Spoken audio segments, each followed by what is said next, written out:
Hello learners, आज हम लोग को करना है सोशल एक्सचेंज थ्योरी में जो भी आगे के थिंकर्स हैं उनको हम लोग कवर करेंगे।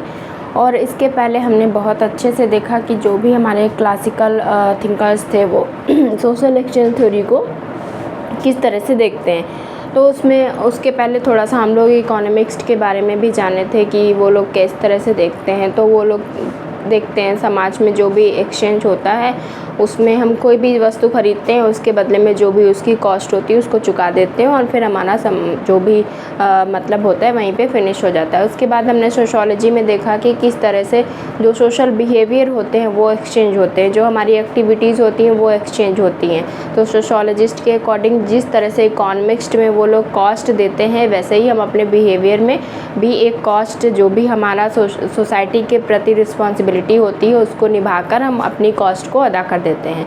तो हमने ये शॉर्टकट में देखा सोशल एक्सचेंज थ्योरी क्या है, जिसमें हमने फ्रेजर, मेलानोस्की और जो भी लेवी स्ट्रॉस, मार्शल मॉस थे उनको हमने किया था, बहुत ही शॉर्टकट में उनके आइडियाज़ को समझा था।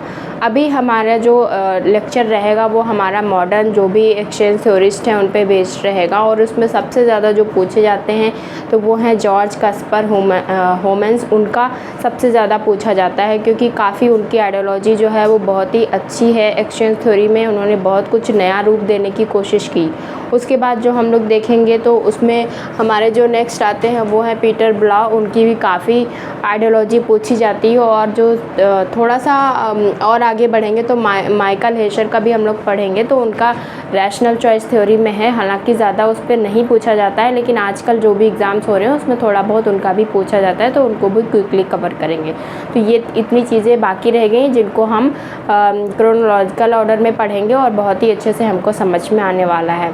तो एक्सचेंज थ्योरी में जब हम बात करते हैं सबसे पहले अपने जॉर्ज कास्पर होमेंस की, तो उनमें हम देखते हैं उनका जो भी आइडिया रहा वो साइकोलॉजिकल बिहेवियर पे रहा है। तो इस वजह से उनकी थ्योरी को एक्सचेंज बिहेवियरलिज्म भी कहा जाता है या होमेंस का व्यवहारवादी विनिमय सिद्धांत कहते हैं। तो ये भी ऐसे ही अपनी बात आगे बढ़ाते हैं कि जैसे सोसाइटी में जो भी बिहेवियर होता है उसको किस तरह से लोग एक्सचेंज करते हैं। तो यही एक्सचेंज थ्योरी में हम लोग डीपली पढ़ेंगे। उसके बाद इसमें इन्होंने कुछ बताया है elementary form of social behaviour की, किस तरह के जो भी बिहेवियर रहते हैं उसके क्या प्रारंभिक स्वरूप होते हैं। तो इन सभी चीज़ों को हम लोग जानेंगे।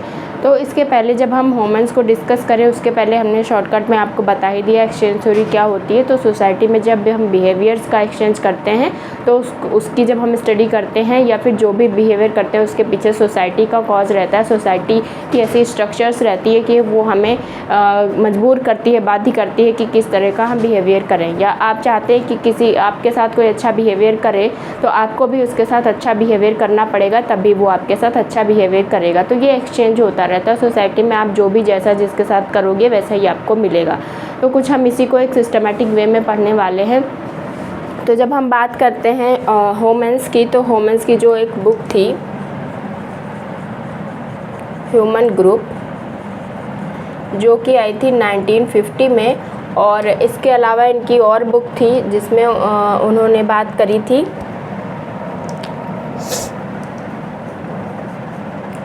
सोशल बिहेवियर की, और वो थी इट्स एलिमेंट्री फॉर्म करके थी। वो आई थी 1961 में आई थिंक। तो ये दो बुक्स उनकी काफ़ी इम्पॉर्टेंट रहती हैं किसी भी एग्ज़ाम की अगर आप प्रिपरेशन करते हैं तो ये बुक आती रहती हैं। इसमें जो इनकी थ्योरी का जो होमेंस है, इनकी जो थ्योरी का बेस है, आधार है, वो क्या है? Psychological preposition.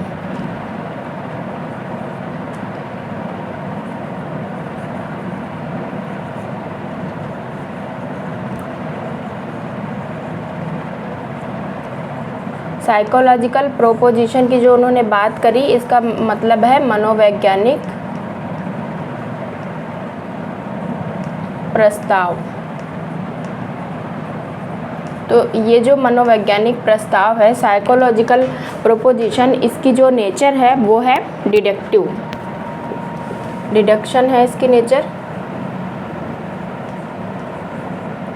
तो इस तरह से जो इनकी थ्योरी का बेस हुआ वो क्या हो गया, डिडक्टिव हो गया।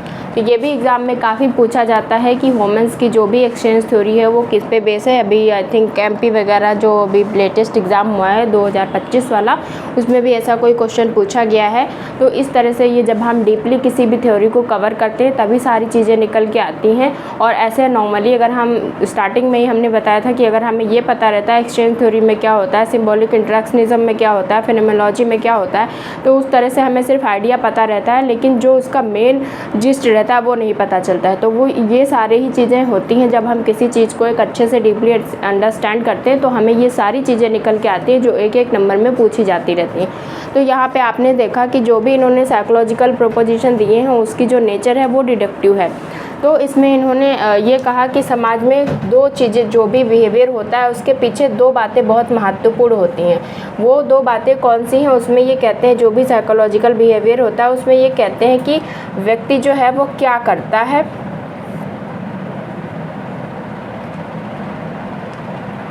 और दूसरा उसके पीछे देखता है कि उसका व्यवहार कैसा है। ठीक, तो ये दो चीज़ें इसमें निकल के आती हैं कि व्यक्ति क्या कर रहा है और उसका बिहेवियर कैसा है।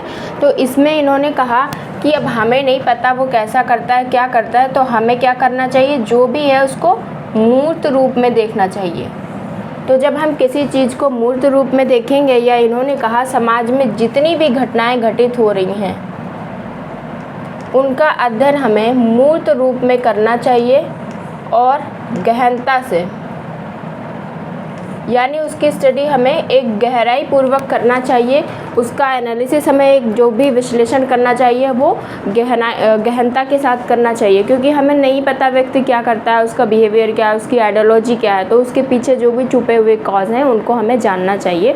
तो इसीलिए इन्होंने कहा कोई भी घटना है उसका हमें बहुत ही गहराई से अध्ययन करना चाहिए। उसमें वो आगे बात करते हैं कि इसलिए जब हम किसी भी चीज़ का मूर्त अध्ययन करेंगे तो उसमें उन्होंने कहा हमें एम्पिरिकल जनरलाइजेशन पे फोकस करना चाहिए।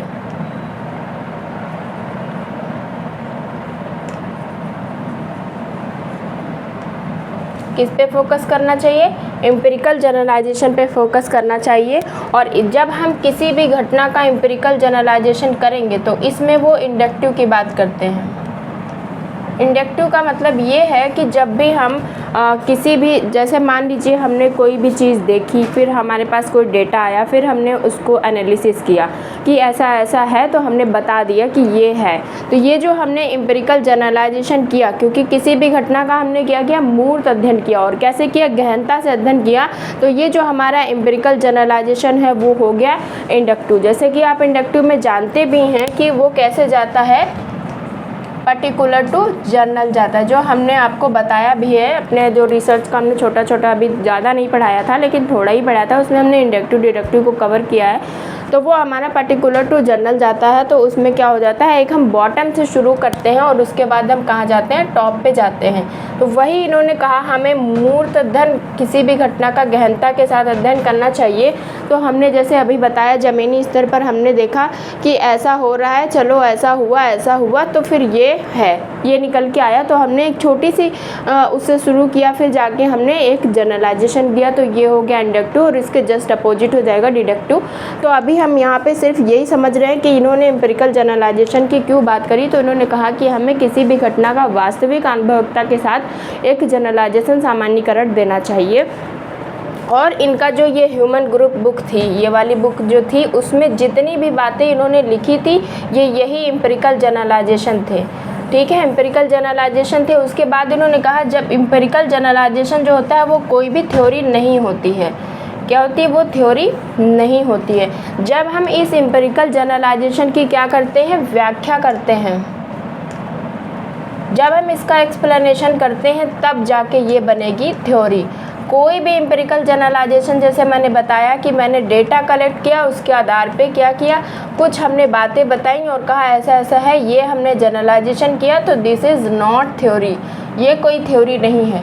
ये जो एम्पिरिकल जनरलाइजेशन हमने निकाला था, जब हमने इसका एक्सप्लेनेशन किया और उसके बाद देखा अच्छा ऐसा है, ऐसा हो सकता है, ऐसा हो सकता है, तो इसके आधार पे जो एक्सप्लेनेशन हुआ वो जाके थ्योरी बनेगी।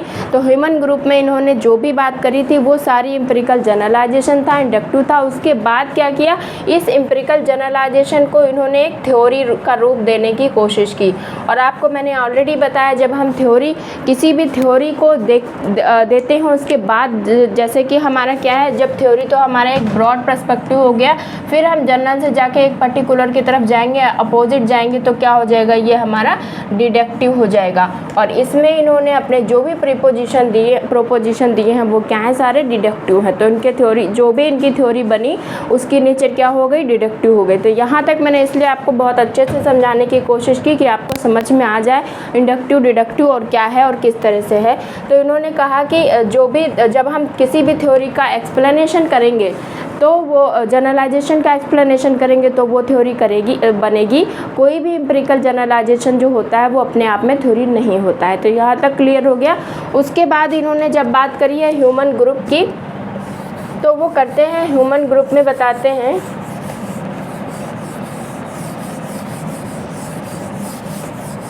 किसी भी ह्यूमन ग्रुप में उन्होंने कहा कि जो ह्यूमन ग्रुप था उसमें उन्होंने कहा जो सामाजिक समूह होता है, सोशल ग्रुप होता है,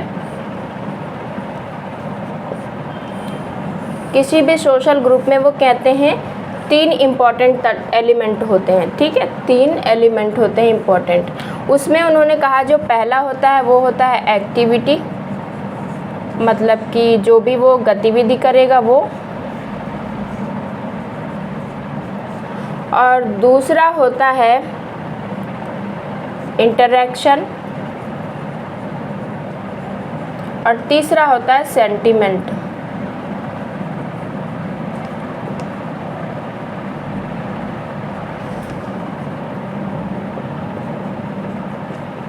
तो इन्होंने कहा किसी भी सोशल ग्रुप में ये 3 तत्व होते हैं, जिसको मैंने हिंदी इंग्लिश में लिख दिया है। पहला उन्होंने कहा एक्टिविटी होती है, दूसरा उन्होंने कहा कि उसमें इंटरेक्शन होता है, और तीसरा उन्होंने कहा सेंटिमेंट होता है। जैसे हम कोई एग्जांपल लेते हैं कि कोई स्टूडेंट है तो वो क्या करता है, उसने कोई भी अच्छा काम किया तो इससे क्या हुआ, ये लोग जो इनके जो दूसरे लोग थे वो क्या हुए, इससे प्रेरित हुए, क्योंकि इन्होंने सोचा चलो भाई इसने अच्छी सी स्पीच दी थी तो इसको प्राइज़ मिला, हम भी अच्छी सी स्पीच देंगे तो हमें भी प्राइज़ मिलेगा। तो ये लोग प्रेरित हुए, इंटरेक्शन हुआ।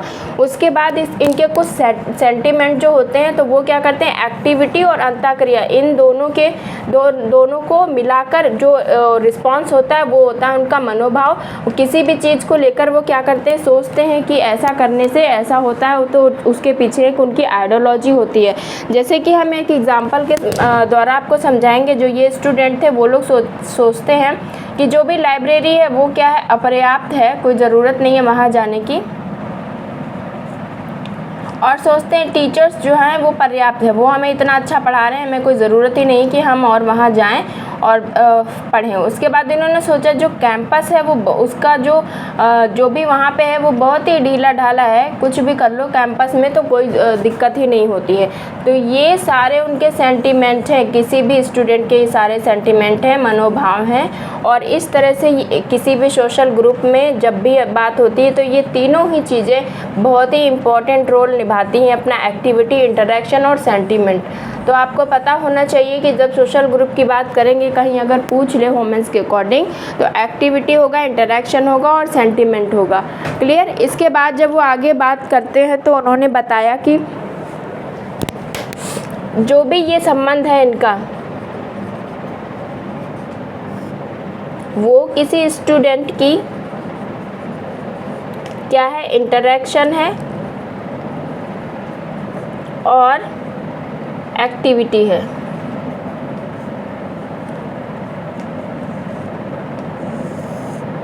तो इस तरह से क्या किया वुमेन्स ने, जो भी अमूर्तीकरण जो भी ये था उसको एक उन्होंने मूर्त रूप देने की कोशिश करी, और जो भी इनका जो थ्योरी है वो इस तरह से क्या करते हैं, मूर्तकरण पे फोकस करते हैं। और इस तरह से इन्होंने अपनी जो सोशल एक्सचेंज थ्योरी है उसमें किसी भी व्यक्ति के बिहेवियर की जो भी एक्सचेंज होता है वो किस तरह से होता है वो उन्होंने आगे बताया, जिसमें उन्होंने इसको एक्सचेंज थ्योरी को देने के लिए क्या किया है, जो मैंने पहले आपको बताया था, साइकोलॉजिकल प्रोपोजिशन दिए हैं, और वो बहुत ही इंपॉर्टेंट रहने वाले हैं आपके लिए। तो साइकोलॉजिकल प्रोपोजिशन को पढ़ने के पहले आपको ये सारा कुछ जानना ज़रूरी था जो मैंने आपको बताया। अब हम लोग नेक्स्ट अभी करेंगे साइकोलॉजिकल प्रोपोजिशन क्या है। मेनली जो इनका जो थ्योरी है वो यही साइकोलॉजिकल प्रोपोजिशन है, जिसमें काफ़ी क्वेश्चंस आ सकते हैं। तो अभी इसको आप नोट डाउन कर लीजिए, फिर मैं इसे रब कर देती हूँ और आगे अपना थ्योरी कवर करती हूँ।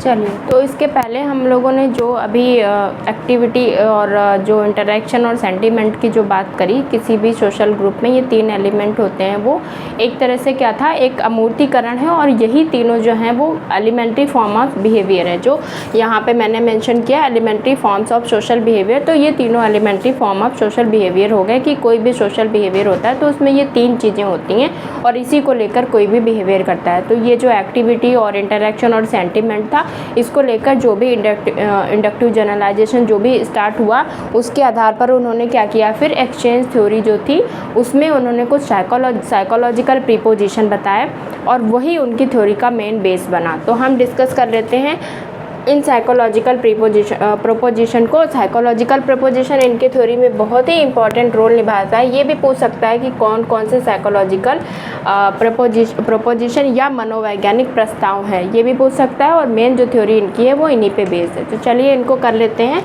इसमें जो सबसे पहले इन्होंने बताया वो बताया सक्सेस प्रीपोजिशन, ठीक है, मतलब सफलता संबंधी जो प्रस्ताव है वो बताया।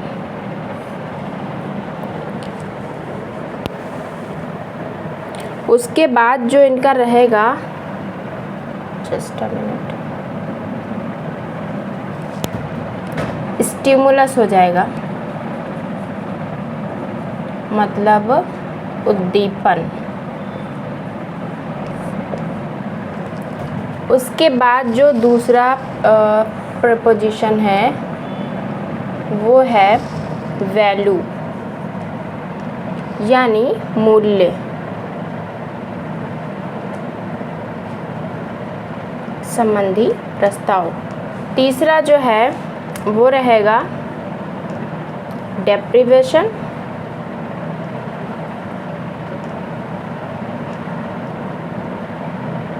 सेशिएशन, यानी इसका मतलब हो जाएगा अभाव और तृप्ति संबंधी प्रस्ताव। और 1 2 3 4 चौथा जो रहेगा वो रहेगा एग्रेशन, अप्रूवल, मतलब हो जाएगा आक्रामकता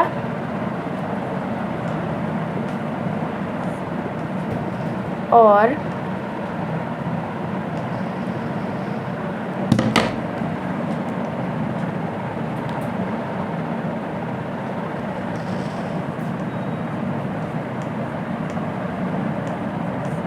अनुमोदन।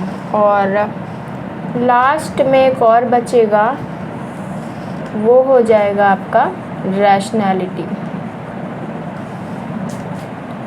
यानी तार्किकता संबंधी प्रस्ताव। तो ये कुछ प्रस्ताव हैं, साइकोलॉजिकल प्रोपोजिशन है, जो कि आपको बहुत ही काम आने वाले हैं। तो पहले नंबर पे हमने लिखा है सक्सेस प्रोपोजिशन, फिर है स्टिमुलस प्रोपोजिशन, फिर वैल्यू प्रोपोजिशन, फिर deprivation, satiation proposition, aggression, approval proposition, और लास्ट में हमारा जाएगा रैशनैलिटी प्रोपोजिशन। थोड़ा सा लग रहा होगा कि क्या है, समझ में नहीं आ रहा है, अजीब सा लग रहा होगा, लेकिन अभी बहुत अच्छे से आपको समझ में आएगा। तो ये कहते हैं कि जो भी सोसाइटी में जो भी संपूर्ण बिहेवियर है, सारे बिहेवियर को ये एक्सचेंज मानते हैं।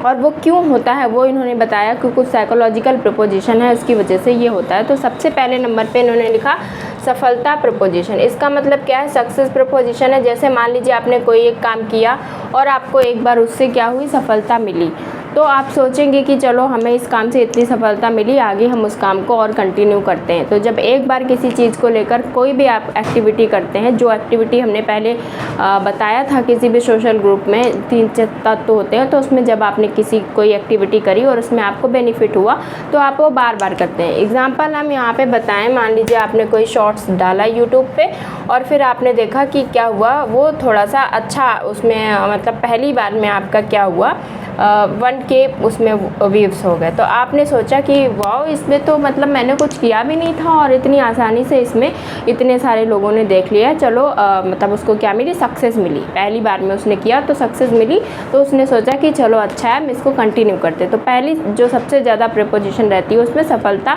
सक्सेस प्रपोजिशन का सबसे इम्पॉर्टेंट रोल रहता है।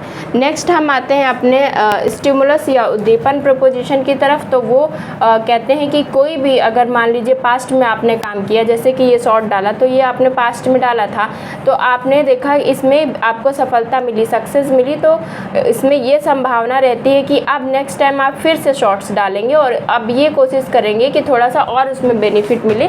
तो स्टिमुलस का यही मतलब है कि उसमें पास्ट की जो क्रिया होती है उसके आधार पर वो अपने आप को सोचता है, एनालाइज करता है कि मुझे कितना बेनिफिट हुआ, और फिर उस एक्टिविटी को दोबारा करने की कोशिश करता है। संभावना है कि वो इसको बार बार करे। तो ये शॉर्ट्स जो डाला था उसने, वो अब उसको वो बार बार डालेगा क्योंकि उसको बेनिफिट मिला।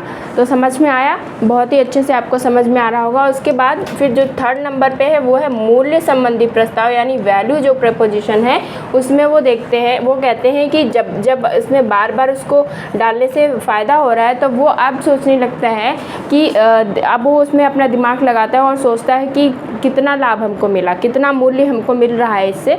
तो वो ये सोचता है कि जितना हमें, अगर एक बार में हमको 1K आया था, फिर 2K आया, तो हम थोड़ा सा और मेहनत करेंगे और थोड़ा और अच्छा करेंगे तो अब हमें 10K आने की पॉसिबिलिटी रहेगी। तो वो कोशिश करता है कि थोड़ा सा हमें और मेहनत करने की ज़रूरत है, और इस तरह से वो थोड़ा रैशनल एटीट्यूड लगाता है, दिमाग लगाता है अपना कि कौन सी एक्टिविटी करने से हमको कितना बेनिफिट होगा। क्योंकि जो दिमाग है, जो मनुष्य का दिमाग होता है, हमने पहले ही बताया था, वो रैशनल होता है। वो कोई भी एक्टिविटी ऐसे नहीं करता है कि कोई भी फ़ायदा नहीं हो रहा फिर भी एक्टिविटी करे जा रहा है। तो वो हर चीज़ के पीछे दिमाग लगाता है कि हमको किस एक्टिविटी से कितना ज़्यादा बेनिफिट मिलेगा, और फिर वो संभवतः कोशिश यही करता है कि उसको जिससे सबसे ज़्यादा उसको फ़ायदा मिले वो वाली एक्टिविटी करें। फॉर एग्ज़ाम्पल, आप मेरा वीडियो देख रहे हैं तो आप उसमें सोच रहे होंगे हमको इससे क्या बेनिफिट मिलेगा। तो अगर आपको बेनिफिट मिलेगा तो ही तो हमारी वीडियो देखेंगे, अदरवाइज़ आप स्किप कर देंगे कि इनको देखने से तो कोई फ़ायदा ही नहीं है, हम क्यों देखें। तो हर व्यक्ति यही सोचता है हम जो भी एक्टिविटी करें उससे हमको फ़ायदा हो, मूल्य उसको कितना मिल रहा है। तो इस तरह से इन्होंने देखा कि इसने पास्ट का जो एनालिसिस किया उसके आधार पे देखा कि इसको फ़ायदा हुआ, तब इसको और अच्छे से करेगा, और कोशिश है कि बार बार करके फिर उसमें और थोड़ा रैशनल एटीट्यूड लगाएगा, उसके बाद उसको और अच्छे से करेगा और बार बार लाभ लेने की कोशिश करेगा। क्लियर? उसके बाद हमने लिखा है डेप्रिवेशन और सेशिएशन। तो ये जो है अभाव और तृप्ति का जो प्रस्ताव इन्होंने दिया, तो इन्होंने कहा कि जब कोई चीज़ जैसे बार बार मिलने लगती है, जैसे बार बार उसने डाला कि उसका बार बार आ रहा है 10K व्यूज़ आ रहा है, तो अब वो इतना ज़्यादा उसके लिए वैल्यूएबल नहीं रह जाता है, बार बार आता रहता है। तो और ये कभी कभी ऐसा भी सोच लेता है कि जैसे उसने सोचा कि इतना आए और उसके बाद उसको उतना नहीं मिल पाया, तो फिर सोचता है कि मेरी तो मेहनत ही वेस्ट हो गई। तो इस तरह से वो क्या करता है, बार बार उसको देखता रहता है। तो जब बार बार मिलता रहता है तो क्या होता है, कम मूल्यवान हो जाता है।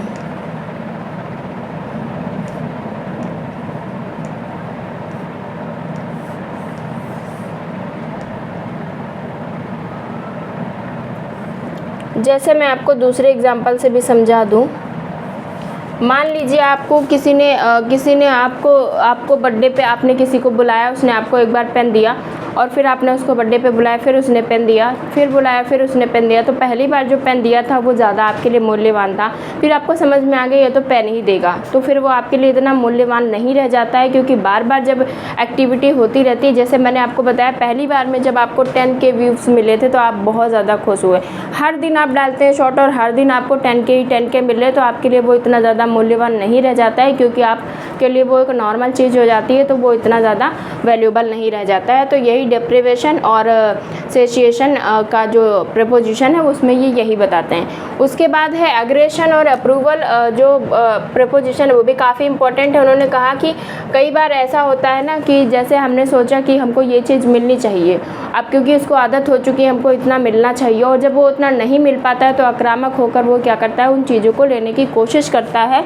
और कई बार ये होता है कि जैसे जितना उसने सोचा नहीं है, उसने सोचा था कि चलो 10K आता है तो अब क्या करते हैं इसमें हमारा 1 लाख हो जाए, तो वो सोचता है कि हमारा 1 लाख हो जाए, लेकिन उसके कभी कभी क्या हुआ, उसके उम्मीद से ज़्यादा हो गया, वो हो गया 1 मिलियन। तो ये क्या हो गया, जितना उसने सोचा नहीं था उससे ज़्यादा हो गया, तो वो बहुत ज़्यादा खुश भी हो जाता है, और जब नहीं मिल पाता है तो बहुत ज़्यादा परेशान भी हो जाता है। तो ये उन्होंने कहा ये भी उसके किसी भी बिहेवियर में ये भी बहुत इंपॉर्टेंट प्रपोजिशन रहता है। लास्ट में वो फिर कहते हैं रैशनैलिटी, जो तार्किकता है, तो क्योंकि इतना सब कुछ उसने किया तो वो काफ़ी कुछ सीख चुका हो चुका होता है, और वो संभावना उसकी ये रहती है कि जो भी वो काम करे उससे उसको क्या मिले, पुरस्कार मिले, यानी उसको हर संभव ये कोशिश करता है कि उसको लाभ मिले। जो भी एक्टिविटी करे या जो भी वो गतिविधि करे उससे उसको लाभ मिलना चाहिए हर बार। और वो अब और ज़्यादा रैशनल हो जाता है कि अब हम किस तरह से शॉट डालें जो हमारा हर उसमें 1 मिलियन आए, वो सोचने लगता है, और अपना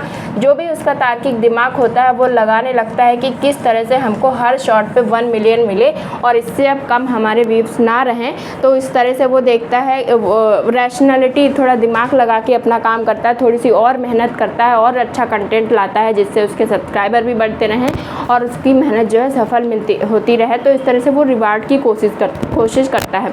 तो इस तरह से आपने देखा ये जो भी उनके साइकोलॉजिकल प्रपोजिशन है वो काफ़ी इम्पोर्टेंट है, और इसी के आधार पर उन्होंने जो भी समाज में जो सामाजिक व्यवहार था उसको समझाने की कोशिश करी, और कहा कि जितना भी जो सोशल बिहेवियर होता है वो ही एक्सचेंज होता है, इनके आधार पर एक्सचेंज होता है। और इसी के आधार पर उन्होंने एक्सचेंज थ्योरी दी, और उसमें वो साफ साफ कहते हैं कि जो सोशल बिहेवियर होता है वो एक्सचेंज होता है, साइकोलॉजिकल प्रपोजिशन की वजह से एक्सचेंज होता है, और इसी के आधार पर वो देते हैं अपना जो भी प्रपोजिशन है। तो एग्ज़ाम में ये भी पूछ सकता है कि उनके कौन से प्रपोजिशन है, उसमें से हटा सकता है, और ये भी पूछ सकता है कि किस प्रपोजिशन का क्या मतलब है। और अगर आप इस पर कोई ऐसे लिखना चाहते हैं, ऐसे राइटिंग करना चाहते हैं या लॉन्ग आंसर में लिखना चाहते हैं, तो ये सारी चीज़ें आपको लिखनी होंगी, जैसे कि सक्सेस प्रपोजिशन हो गया, स्टिमुलस प्रपोजिशन हो गया, वैल्यू प्रपोजिशन हो गया, डेप्रिवेशन सेशिएशन प्रपोजिशन हो गया, एग्रेशन अप्रूवल हो गया, और रैशनैलिटी हो गया। सारे ही प्रपोजिशन पूछे जा सकते हैं। इसके अलावा उन्होंने कुछ एलिमेंट भी बताए हैं, बेसिक एलिमेंट की किस तरह से व्यवहार होता है, तो वो भी हम आपके साथ डिस्कस करेंगे, और उसी के साथ हमारा लेक्चर फिनिश हो जाएगा। बहुत ज़्यादा नहीं बड़ा है, लेकिन इसमें बहुत सारी इंपॉर्टेंट चीज़ें थी जो शायद क्लियर नहीं हो पाती थी, और मुझे लगता है बहुत अच्छे से क्लियर हो गया होगा। अगर किसी को कोई भी डाउट है तो मुझे कॉमेंट सेक्शन में बता सकते हैं, या कुछ भी मैंने रॉन्ग बोल दिया हो या बाय मिस्टेक ऐसे मुँह से निकल गया हो तो वो भी आप बता सकते हैं। आप जो भी कॉमेंट करते हैं उसको मैं बहुत ही अच्छे से लेती हूँ और बहुत ही अच्छे से उसको समझती भी हूँ, और फिर उस पर मैं काम करने की कोशिश करती हूँ। तो जो लोग भी मुझे कमेंट सेक्शन में सजेशन देते हैं उनके लिए मैं बहुत ही आभारी हूँ। इसी तरह से आप सभी लोग सजेशन देते रहिए, और हम अपना जो भी वर्क करते हैं उस पर आपके लिए बहुत ही अच्छा सा कंटेंट लाने की कोशिश करेंगे, जिससे आपके सारे ही जो भी डाउट हैं वो क्लियर हो जाएँ। तो चलिए इसको नोट डाउन कर लीजिए, फिर हम इनके जो बेसिक एलिमेंट हैं उनको भी डिस्कस कर लेते हैं, और उसी के साथ हमारा लेक्चर फिनिश हो जाएगा।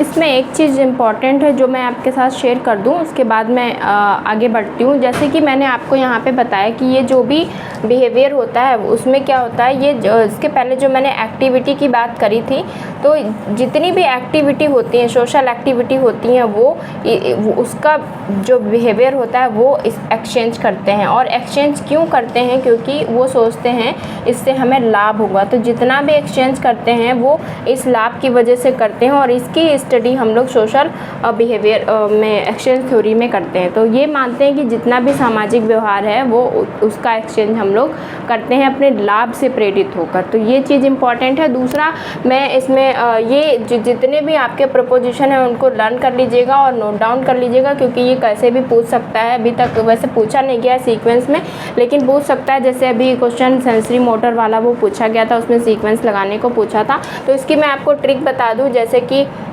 ये ट्रिक आपकी बन सकती है कि किस तरह से आप इसको लर्न करेंगे। तो जैसे सक्सेस हो गया और फिर स्टिमुलस हो गया, तो एस को आप लर्न कर लेना। उसके बाद आपको वैल्यू हो गया, फिर हो गया डेप्रीवेशन, तो एस हो गया, वी हो गया। दो दो करके करेंगे आप तो अच्छे से आपको लर्न हो जाएगा एस वी।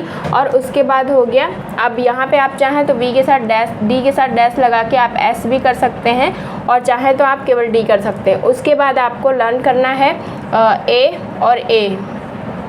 उसके बाद आपको लर्न करना है रैशनैलिटी, ठीक है। तो 1 2 3 4 5 6 इसको आप कैसे लर्न करेंगे ये मैं बता दूं। मुझे लगा ये भी शायद शेयर कर दूं, क्योंकि हो सकता है कि ये ना लर्न हो पाए। तो सबसे पहले आप 1 नंबर पे रखेंगे सक्सेस, उसके बाद रखेंगे स्टिमुलस, तो एस हो गया। उसके बाद आप वी डी से क्या करेंगे, वैल्यू करेंगे, और इधर आप कर देंगे डेप्रीवेशन एंड सेशिएशन। उसके बाद एग्रेशन अप्रूवल को एक साथ रखेंगे और रैशनैलिटी को अलग कर देंगे। तो बीच में जो दो हैं वो जोड़े में हैं, और लास्ट वाला तो रैशनैलिटी है, उसको लर्न करने की ज़रूरत नहीं। तो ऐसे भी आप कर सकते हैं। अगर आप एस वी याद कर लेंगे और लास्ट में आर रहेगा तो भी आप अच्छे से कर पाएंगे, और बीच के दो जो हैं वो जोड़े में हैं। तो एस वी को एक साथ याद करना है, तो सक्सेस हो जाएगा, स्टिमुलस हो जाएगा, उसके बाद हो जाएगा वैल्यू, सक्सेस स्टिमुलस वैल्यू। या फिर आप ऐसे भी कर सकते हैं, जब हमें सक्सेस मिलती है तो हमारा जो उद्दीपन होता है वो प्रेरित होकर हमें बताता है किस तरह से हमें वैल्यू लेनी है, मूल्य प्राप्त करना है, तो एस वी हो गया। उसके बाद डेप्रीवेशन सेशिएशन को एक साथ रखना है, एग्रेशन अप्रूवल को एक साथ रखना है, और लास्ट में हो जाएगा रैशनैलिटी। तो इस तरह से आपको लर्न कर लेना है एस वी, और उसके बाद डी एस, और फिर ए, और फिर उसके बाद आर। तो ये ट्रिक मुझे लगा अभी यहीं पे बता दूँ तो ज़्यादा सही रहेगा। तो आप इस तरह से इसको ज़रूर लर्न कर लेना, ये बहुत काम आने वाला है। क्योंकि पता नहीं सीक्वेंस मुझे ऐसा क्यों लग रहा है कि कहीं ना कहीं ज़रूर पूछा जा सकता है, आजकल सीक्वेंस बहुत पूछा जाता है। तो इसे आप नोट कर लेना, ये ट्रिक बहुत काम आएगी। और अभी हम कर रहे हैं बेसिक जो भी इनके एलिमेंट हैं वो हम कर लेते हैं, और इसी के साथ हमारा लेक्चर फिनिश हो जाएगा।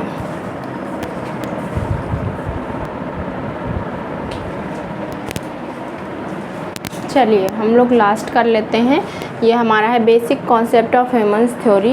इनके जो भी बिहेवियर की थ्योरी है उसमें उन्होंने कुछ बेसिक कॉन्सेप्ट बताएं, और उन्होंने कहा कि कोई भी व्यक्ति अगर बिहेवियर करता है तो उसमें ये कुछ कॉन्सेप्ट होती हैं जिनको यूज़ में लाता है। तो जान लेते हैं वो कौन से कॉन्सेप्ट हैं जिनको अपने डेली लाइफ में व्यक्ति जो भी बिहेवियर करता है उसको काम में लाता है। तो उसमें पहले सबसे नंबर 1 पे उन्होंने लिखा है स्टिमुलस, और उसके बाद है सेकंड नंबर पे एक्टिविटी,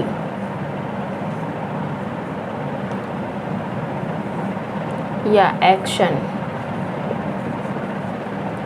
फिर है रिवार्ड, फिर है पनिशमेंट, उसके बाद है वैल्यू, उसके बाद है कॉस्ट, फिर है परसेप्शन,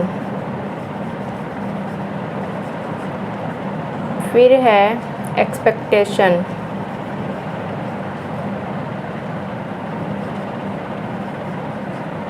स्टिमुलस का मतलब होगा उद्दीपन, एक्शन का मतलब होगा क्रिया, रिवॉर्ड का मतलब होगा पुरस्कार,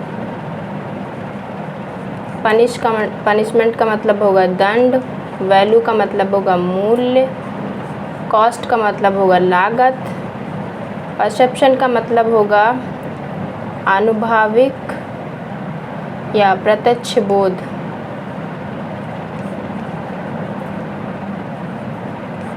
और एक्सपेक्टेशन का मतलब होगा जो उसने अपेक्षा की या जो उसने उम्मीद लगाई।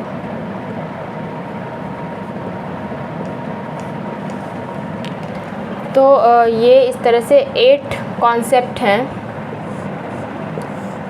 बेसिक कॉन्सेप्ट जो कोई भी व्यक्ति अपने बिहेवियर में इन कॉन्सेप्ट को यूज़ करता है। जब भी कोई व्यक्ति बिहेवियर करता है तो इन सारी अवधारणाओं को काम में लाता है। देखते हैं कैसे लाता है। सबसे पहले नंबर पे उन्होंने लिखा है स्टिमुलस। उद्दीपन का मतलब है जब भी कोई व्यक्ति क्रिया करता है या एक्टिविटी करता है तो उसके पीछे उसका एक उद्दीपन होता है, स्टिमुलस होता है, और वो उसको प्रेरित करता है कि हमें कौन सा काम करना चाहिए, कौन सा काम नहीं करना चाहिए। तो उसमें वो लाभ की भावना देखता है कि कौन सा काम हमारे लिए सही रहेगा, कौन सा काम नहीं सही रहेगा।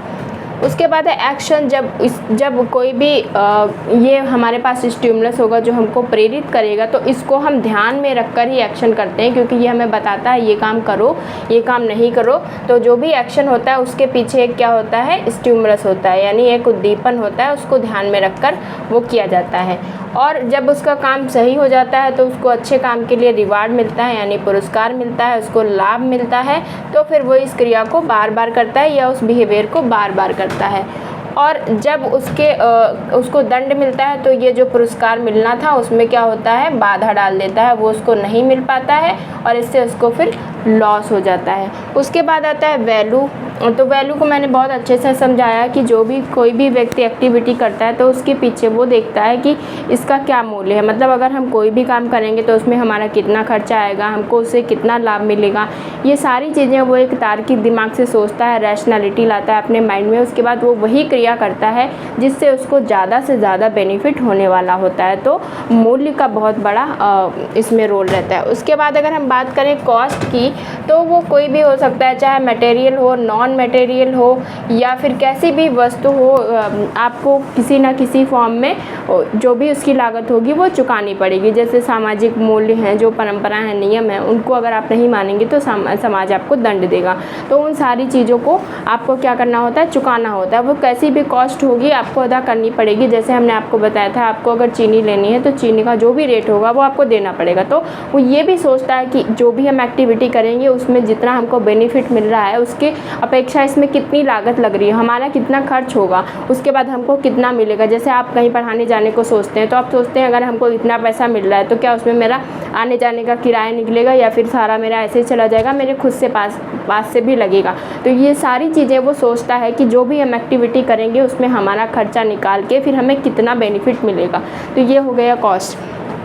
उसके बाद परसेप्शन है, वो प्रत्यक्ष बोध में ये है कि जो भी पास्ट में रह चुका होता है उसके आधार पे वो एनालिसिस करता है कि अगर हम इतना करेंगे तो हमें इतना मिलेगा, या हम अगर गलत करेंगे तो हमें पनिशमेंट मिलेगी। तो वो सारी चीज़ों को बहुत ही अच्छे से सोचता है। उसके बाद सारी चीज़ों का लाभ वगैरह निकाल के फिर उसके बाद वो कोई भी एक्टिविटी करता है कि हाँ, अपनी समझ से वो हर संभव कोशिश करता है कि हम ऐसी एक्टिविटी करें जिसमें हमें जितना ज़्यादा पॉसिबल हो उतना हमें बेनिफिट मिले। उसके बाद जो लास्ट में है एक्सपेक्टेशन, वो कोई भी अगर आप काम करते हैं तो आप उसमें क्या करते हैं, आपको अपेक्षा रहती है कि हमें लाभ मिलेगा। तो इसलिए हम कभी ये क्रिया नहीं करना चाहेंगे जिससे हमको दंड मिले, या फिर हम अपनी समझ से कोई भी व्यक्ति होता है वो ऐसा काम नहीं करता है जिससे उसको लाभ ना मिले। तो हर जो भी एक्टिविटी करी जाती है उसके पीछे एक अपेक्षा होती है, एक एक्सपेक्टेशन होती है कि हमें अगर हम इस क्रिया को करते हैं तो हमें इतना बेनिफिट मिलेगा। फॉर एग्ज़ाम्पल अगर आप पढ़ाई करते हैं तो आप सोचते हैं कि हमारी जॉब लगेगी, इस वजह से आप पढ़ाई करते हैं। तो हर जो भी एक्टिविटी, जो भी बिहेवियर करते हैं उसमें क्या होता है, एक एक्सपेक्टेशन होती है, उम्मीद होती है सामने वाले को, हम ऐसा करेंगे तो हमें ऐसा मिलेगा। तो इस तरह से होमन्स ने कहा कि जो भी समाज में जो भी बिहेवियर होता है, जो भी व्यवहार होता है, कोई भी व्यवहार होता है, वो क्या करता है, इन सारे कॉन्सेप्ट को अपने व्यवहार में लाता है और इसी को उन्होंने कहा, इसी के आधार पे वो एक्सचेंज करता है। यही इनकी एक्सचेंज थ्योरी है और बिहेवियर की स्टडी करते हैं। उसमें उन्होंने कहा कि इनके अकॉर्डिंग एक्सचेंज थ्योरी और कुछ नहीं है, एक तरह से जो भी व्यक्ति होता है, इंडिविजुअल होता है, वो किस तरह से समूह में, किसी ग्रुप में क्या करता है, कैसे, जो मैंने स्टार्टिंग में ही आपको बताया था, कैसे इंटरेक्शन करता है। बस यही इनके ये जो इंटरेक्शन होता है व्यक्ति और समूह में, यही एक्सचेंज थ्योरी है, यही एक्सचेंज करता है। और इसी की जो इन्होंने स्टडी करी, इसमें सबसे जो इम्पोर्टेंट बात रही वो प्रोपोजिशन की रही। तो उसमें उन्होंने क्या किया है, डिडक्टिव आधार जो बनाया है इसका, उसमें उन्होंने एक वृहद समाज पे लाने की कोशिश करी और उसको सोशल सिस्टम में लागू करने की कोशिश की। और इसके लिए उन्होंने क्या किया, जो एम्पिरिकल जनरलाइजेशन जो मैंने आपको बताए थे शुरुआत में, वो जो इंडक्टिव थे उसको लेकर उन्होंने बेस तैयार किया और फिर अपने साइकोलॉजिकल प्रोपोजिशन तैयार करके एक बृहद जो ग्रैंड जो थ्योरी थी वो देने की कोशिश की। और उसमें उन्होंने बताया कि जो भी मनुष्य बिहेवियर करता है, वो जो एक्सचेंज करता है, उसके पीछे क्या होता है, उसका एक वो होता है कि हमें कितना बेनिफिट मिले, वो ध्यान में रखकर अपना बिहेवियर करता है। और एक्सचेंज थ्योरी में ये और कुछ नहीं बताते हैं, यही जो भी स्टार्टिंग में मैंने कि सोशल ग्रुप के 3 एलिमेंट बताए थे, उसी को लेकर ये कहते हैं कि आपस में जो अंतःक्रिया करता है, इंटरेक्शन करता है, उसी को इन्होंने एक्सचेंज थ्योरी कहा है। क्योंकि कोई भी व्यक्ति एक ग्रुप से इंटरेक्शन करता है तो इंटरेक्शन का मतलब ही होता है हमने आपसे कुछ लिया और आपने हमको कुछ दिया।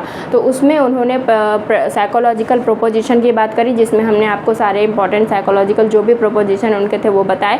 उसके अलावा ये भी पूछ सकता है कि जो भी बेसिक कॉन्सेप्ट हैं बिहेवियर के, वो किसने दिए हैं, तो वो ह्यूमन्स ने दिए हैं। वो कौन कौन से हैं वो मैंने आपको सारे बताए, ये पूछ सकता है। और इनकी थ्योरी का बेस क्या रहा वो पूछ सकता है। और इतना ही इम्पोर्टेंट इनकी थ्योरी में था, जो मैंने आपको बहुत ही अच्छे से समझाने की कोशिश की। थोड़ा सा डिफ़िकल्ट लग सकता है क्योंकि ज़्यादा हम लोगों ने इसको पढ़ा नहीं होता है, तो बहुत ज़्यादा आता भी नहीं है, तो इस वजह से दिक्कत हो सकती है। लेकिन जो क्वेश्चंस आते हैं वो सारे मैंने इसमें कवर कर दिए हैं। जो भी क्वेश्चन आएगा किसी भी एग्ज़ाम में, वो इसी के अंदर से आएगा, इसके बाहर से और कुछ भी नहीं आने वाला है। तो मैंने बहुत अच्छे से टाइम दे के आपको समझाने की कोशिश की है। आई होप आपको भी बहुत अच्छे से समझ में आ गया होगा। कोई भी क्वेरी है, कोई भी डाउट है तो आप मुझे ज़रूर बताएं। और इसी तरह से हम लोग एक्सचेंज थ्योरी को लगभग कवर कर लिए हैं। उसमें हमारे केवल 2 थिंकर्स बचे हैं, जिसमें है पीटर ब्लाउ एंड माइकल हेशर। तो हम इसको कवर करेंगे। इन लोगों की आइडियाज़ भी बहुत इंटरेस्टिंग है, बहुत ही अच्छे से आपको समझ में आने वाले हैं। तो बने रहिए हमारे यूट्यूब चैनल के साथ। अगर आपको कंटेंट रिलायबल लगता है, इंटरेस्टिंग लगता है, तो please do like, share and subscribe my channel. Thank you for watching the video. मिलते हैं नेक्स्ट वीडियो में नेक्स्ट थिंकर के साथ, और जो कि हमारा रहेगा एक्सचेंज थ्योरी में ही। Thank you for watching the video. तब तक के लिए बाय बाय।